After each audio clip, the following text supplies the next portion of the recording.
Hello friends, welcome to my channel education point. हम उम्मीद करते हैं कि आपकी सीजी टेट, सी टेट और शिक्षक भर्ती की तैयारी अच्छी चल रही होगी। आज मैं इंग्लिश पेडागोजी से रिलेटेड टॉप 15 एमसीक्यू लेकर आई हूँ। अगर आपको ये वीडियो अच्छी लगे तो अपने फ्रेंड्स के साथ और एजुकेशन ग्रुप में शेयर ज़रूर कीजिएगा। तो चलिए शुरू करते हैं।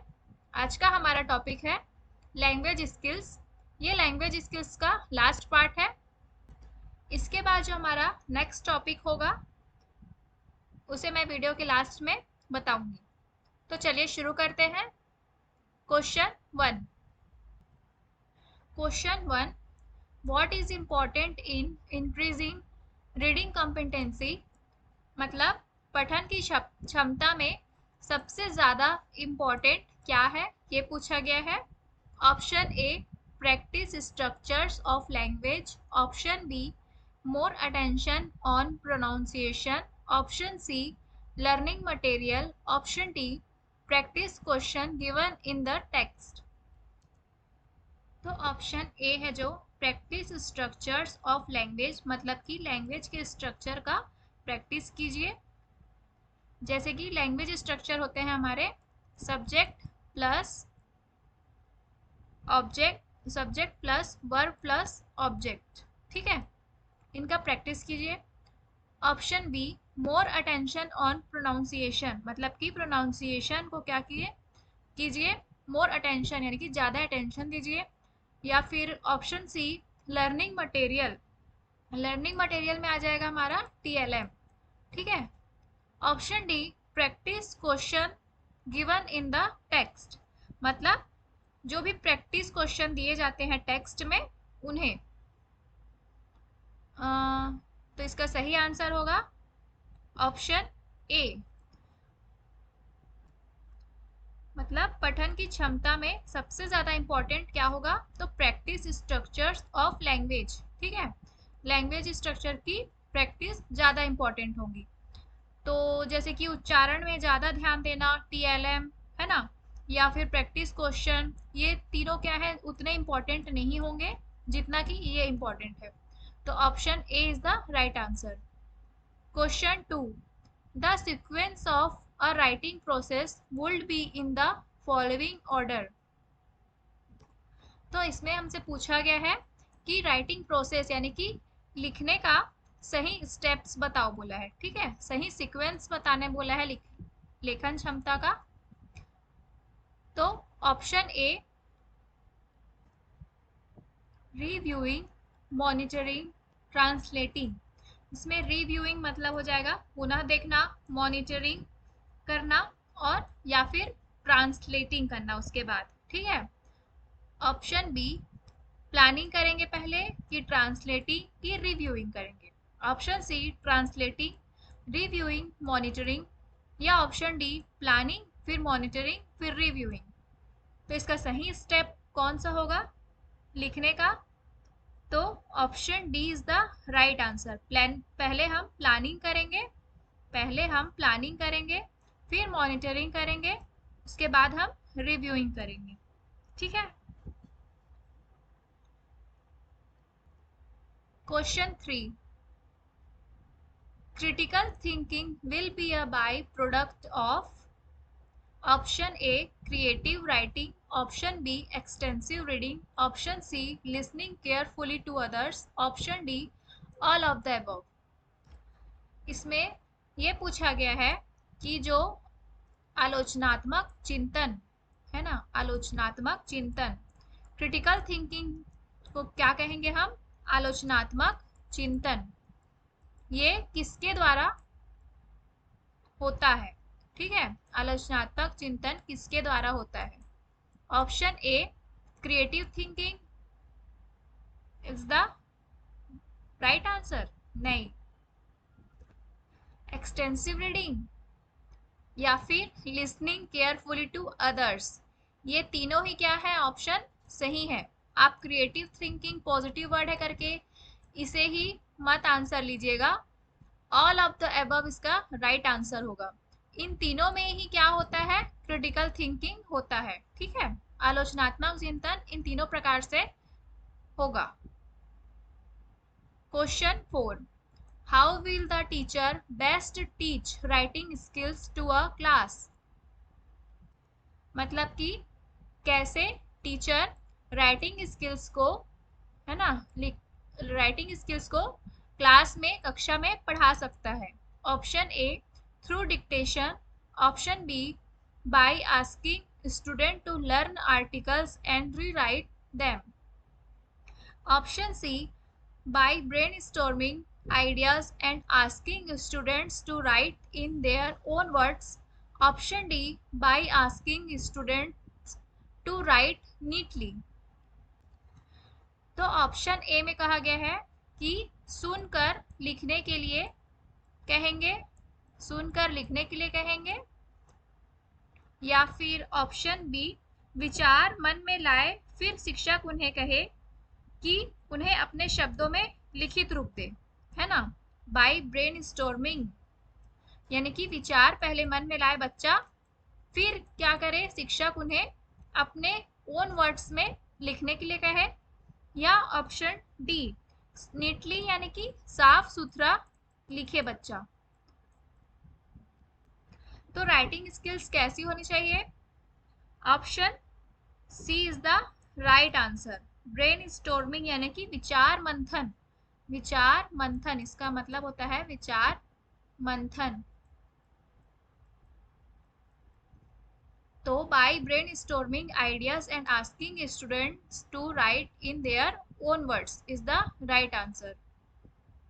Question 5, students need to brainstorm ideas, organize, draft, edit and revise their work is a process which reflects। इसका मतलब कि जो स्टूडेंट है वो विचार मंथन करना चाहता है, या विचारों मतलब विचार को ऑर्गेनाइज करना चाहता है ना, या विचार ड्राफ्ट बनाना चाहता है, एडिट या रिवाइज करना चाहता है। तो इस प्रोसेस विच रिफ्लेक्ट्स, तो ये कौन से प्रोसेस को रिफ्लेक्ट करता है? लिसनिंग स्किल्स को, स्पीकिंग स्किल्स को, रीडिंग स्किल्स को, या फिर राइटिंग स्किल्स को।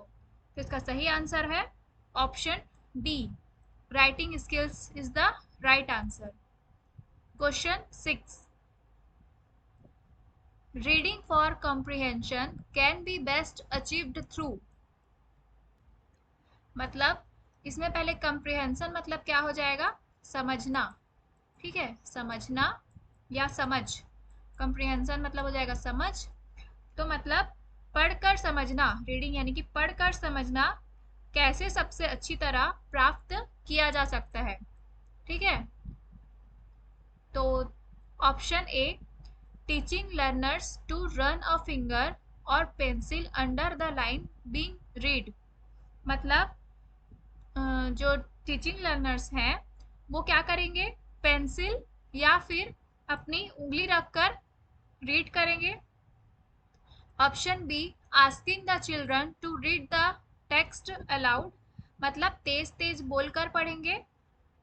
ऑप्शन सी, helping learners speak words softly while reading, मतलब जब पढ़ेंगे तो मधुर आवाज में पढ़ेंगे, सॉफ्टली सॉफ्टली पढ़ेंगे। Option D, learners reading silently and asking comprehension questions, ठीक है। कॉम्प्रिहेंशन क्वेश्चन मतलब समझ वाली प्रश्न, समझ वाले प्रश्न, ठीक है। मतलब होगा मन में पढ़ें, लर्नर्स रीडिंग साइलेंटली यानी कि मन में पढ़ेंगे और इससे समझ पर आधारित क्वेश्चन करेंगे, ठीक है। तो इसका सही आंसर क्या हो जाएगा? Option D is the right answer.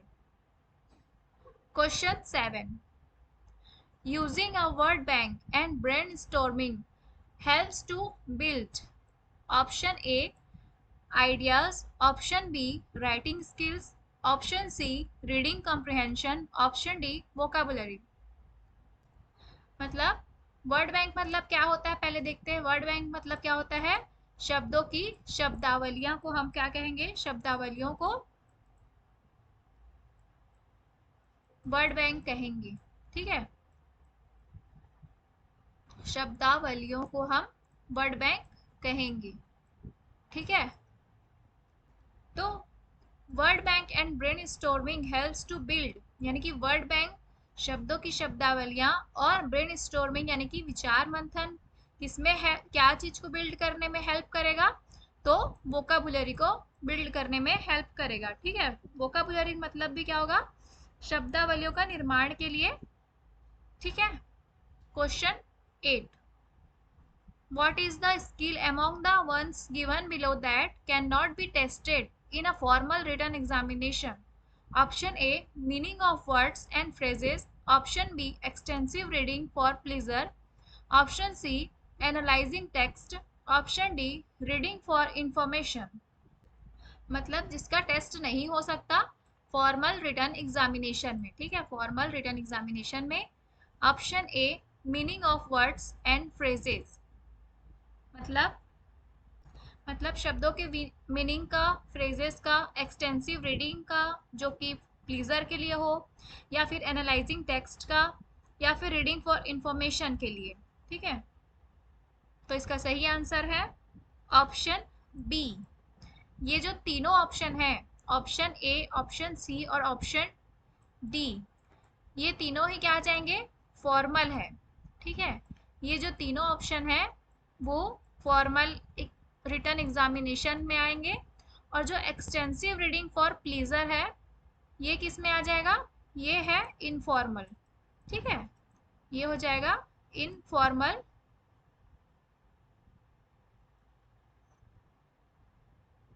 Question 9, scanning is reading activity which helps the learners to text. मतलब स्कैनिंग एक ऐसी एक्टिविटी है जो मदद करता है बच्चों को। Option A, draw out information. Option B, enrich the vocabulary. Option C, develop competence in the linguistic items. Option D, know the meanings of the words. यहाँ पर जो कॉम्पिटेंस लिखा है वो मतलब उसका मतलब हो जाएगा क्षमता से। ठीक है, क्षमता से। तो ड्रॉ आउट इंफॉर्मेशन मतलब कि लर्नर जो है वो टेक्स्ट से क्या करे, इंफॉर्मेशन निकाले, है ना, या फिर इनरिच द वोकेबुलरी मतलब वोकेबुलरी को समृद्ध करे करने से, या फिर develop competence in the linguistic items यानी कि लिंग्विस्टिक आइटम्स में अपनी क्षमता विकसित करे। Option D, know the meanings of the words मतलब कि मीनिंग वर्ड्स को जानने में। ठीक है, वर्ड्स के मीनिंग को जानने में। तो इसका सही आंसर क्या हो जाएगा, ऑप्शन ए, इंफॉर्मेशन निकालने में। ठीक है, draw out information is the right answer. Question 10, for process writing which one of the following points should be followed. मतलब लिखने की या लेखन की प्रक्रिया के लिए क्या फॉलो करना चाहिए, कौन कौन से पॉइंट्स को हमें फॉलो करने चाहिए। Option A, use of personal pronouns. Option B, organisation of points. Option C, word limit. Option D, logical sequence. तो हमें लिखने की प्रक्रिया के लिए क्या फॉलो करना चाहिए, तो लॉजिकल सीक्वेंस। हम जो भी लिखें वो क्या हो, लॉजिकली सीक्वेंस में हो। तो option D is the right answer. Question 11, a good listener can.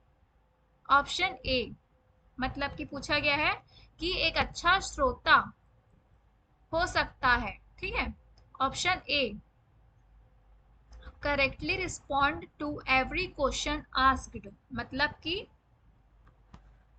कि अगर वो सही सुना है, अगर वो सही सुना है तो रिस्पॉन्स भी क्या करेगा, सही करेगा प्रश्नों का, है ना। Option B, recognise how intonation is used मतलब कि पहचान करेगा कि कैसे आवाज तेज हुआ या फिर स्लो हुआ, है ना। Option C, pronunciation each and every word correctly मतलब एक एक शब्द को क्या करेगा, करेक्टली प्रोनाउंसिएशन करेगा, प्रोनाउंस करेगा। Option D, understand how to spell a word मतलब कि ये समझना कि कैसे वर्ड को बोलते हैं। ठीक है, तो इसका सही आंसर क्या हो जाएगा, ऑप्शन ए, गुड लिसनर कैसा होना चाहिए? तो correctly respond to every question asked. Question 12, in order to have language proficiency which one is not essentially required। मतलब अगर आप भाषा में प्रवीण हैं, है ना, लैंग्वेज प्रोफिशिएंसी मतलब कि भाषा में प्रवीणता, इसका मीनिंग होता है भाषा में प्रवीणता, तो इनमें से ज्यादा आपके लिए जरूरी नहीं है। नॉट एसेंशियली रिक्वायर्ड बोला है ना, नॉट बोला है। Option A efficiency, option B fluency, option C appropriacy, option D accuracy. तो भाषा प्रवीणता में फ्लुएंसी होनी चाहिए, एप्रोप्रिएसी होनी चाहिए, एक्यूरेसी भी होनी चाहिए, लेकिन इफिशिएंसी का इसमें कोई लेना देना नहीं है, तो option A is the right answer. Question 13, तो क्वेश्चन 13 देखने से पहले अगर आपको ये वीडियो इंफॉर्मेटिव लग रही है तो पहले इस वीडियो को लाइक कीजिए और अपने फ्रेंड्स के साथ शेयर भी कीजिएगा। तो चलिए देखते हैं question 13। Intensive reading stands for, option A reading for enrichment of vocabulary, option B reading for pleasure, option C reading for developing literary sensitivity, option D reading the text in parts for details. मतलब इसमें पूछा गया है कि intensive reading का मतलब क्या होता है, तो इसका सही आंसर क्या हो जाएगा? तो पहले इंटेंसिव रीडिंग को देख लेते हैं। जो इंटेंसिव रीडिंग है उसे हम क्या कहते हैं? गहन पठन। इंटेंसिव रीडिंग को हम क्या कहते हैं? गहन पठन। इसका मतलब ही क्या होता है? डिटेल्ड में पढ़ना, ठीक है, डिटेल में पढ़ना किसी भी चीज को। तो इंटेंसिव रीडिंग का मतलब क्या हो जाएगा यहाँ पर? फॉर प्लीजर तो होगा नहीं, प्लीजर मतलब एक्सटेंसिव रीडिंग में आ जाएगा, ठीक है। Reading for enrichment of vocabulary या reading for developing literary sensitivity, reading the text in parts for details. देखिए यहाँ पर डिटेल्स दिया है, तो इसका सही आंसर हो जाएगा ऑप्शन डी, क्योंकि इंटेंसिव रीडिंग को हम डिटेल्स के लिए पढ़ते हैं, है ना। Option D is the right answer. Question 14, a short text is read aloud and then students visualize what the passage describe, then they tell the teacher about their visualization or draw a picture. The activity assess students। इसका मतलब कि एक short text है ना, जिसको जोर से पढ़ना है, उसके बाद स्टूडेंट देखेगा, विजुअलाइज करेगा कि इस पैसेज में क्या बताया गया है ना। उसके बाद फिर जो भी टीचर को वो बताता है अबाउट देयर विजुअलाइजेशन, उसने जो भी देखा है, विजुअलाइज किया है, उसे वो ड्रॉ करेगा और मस्तिष्क में अपने एक्टिविटी बच्चे की किस चीज का आकलन करेंगे ये बताएगा। मतलब जो भी बच्चा विजुअलाइज किया है उस पैसेज के बारे में, है ना, उसको जो भी ड्रॉ किया है पिक्चर अपने माइंड में, उसे क्या करेगा? अपने टीचर को बताएगा, ठीक है। तो फिर वो बच्चे की किस एक्टिविटी का आकलन करेंगे ये पूछा गया है। Option A speaking with clarity, option B listening comprehension, option C ability to draw well, option D accuracy in interpretation. यहाँ पर इंटरप्रिटेशन मतलब हो जाएगा व्याख्या से, ठीक है, इंटरप्रिटेशन मतलब हो जाएगा व्याख्या। स्पीकिंग विथ क्लियरिटी यानी कि क्लियरली स्पीकिंग कर बोलना, ठीक है, क्लियरली स्पीकिंग करना। ऑप्शन बी लिसनिंग कॉम्प्रिहेंशन यानी कि सुनने की समझ, कॉम्प्रिहेंशन मतलब समझ, तो सुनने की समझ विकसित करना। Option C ability to draw well यानी कि किसी भी चीज को ड्रॉ करने की क्षमता, अच्छे से ड्रॉ करने की क्षमता। इसका सही आंसर हो जाएगा ऑप्शन बी, लिसनिंग कम्प्रीहेंशन, क्योंकि यहाँ पर रीड अलाउड बोला गया है ना, पहले वो सुन रहा है, तो option B is the right answer. सुनकर वो अपने टीचर को बता रहा है ना, इसलिए। Question 15, how can you get shy student to speak when they do not want to. मतलब कि आप शाय, यानी कि शाय मतलब हो जाएगा जो बच्चा शर्मीला होता है ना, जो बच्चा शर्मीला होता है, उस बच्चे को आप कैसे बोलवाएंगे जब वो बोलना नहीं चाहता। तो option A, don't put pressure on them to come up with a response quickly. Option B, change the topic to suit the students ability. Option C, give a list of words with meanings to learn and use. Option D, conduct special classes to practice speaking.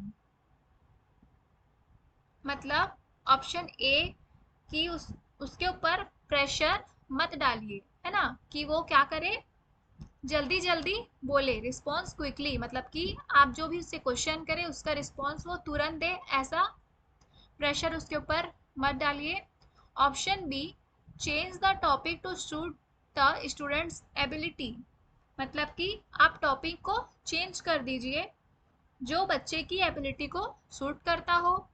Option C, give a list of words the meanings to learn and use, आप उसे words of list दीजिए, है ना, शब्दों का list दीजिए with meanings, उसके अर्थों के साथ, जिसे वो लर्न कर सके, यूज कर सके। Option D, conduct special classes to practise speaking, या उसके लिए स्पेशल क्लासेस कंडक्ट करवाइए। तो ये था हमारा आज का लास्ट क्वेश्चन। इसके बाद हमारा नेक्स्ट टॉपिक होगा टीचिंग लर्निंग मटेरियल्स से रिलेटेड, जिसमें आपको सारे टीचिंग लर्निंग मटेरियल्स के बारे में बताया जाएगा। इससे 1-2 नंबर का क्वेश्चन एग्जाम में ज़रूर आता है, तो आप सभी वीडियो को बिना स्किप किए देखिएगा, जिससे आपको डिटेल में क्वेश्चन समझ आए। Thank you for watching my video. Please like, share and subscribe to my channel and press the bell icon, जिससे आपको मेरे आने वाली वीडियोस की नोटिफिकेशन मिल सके। Thank you for watching my video.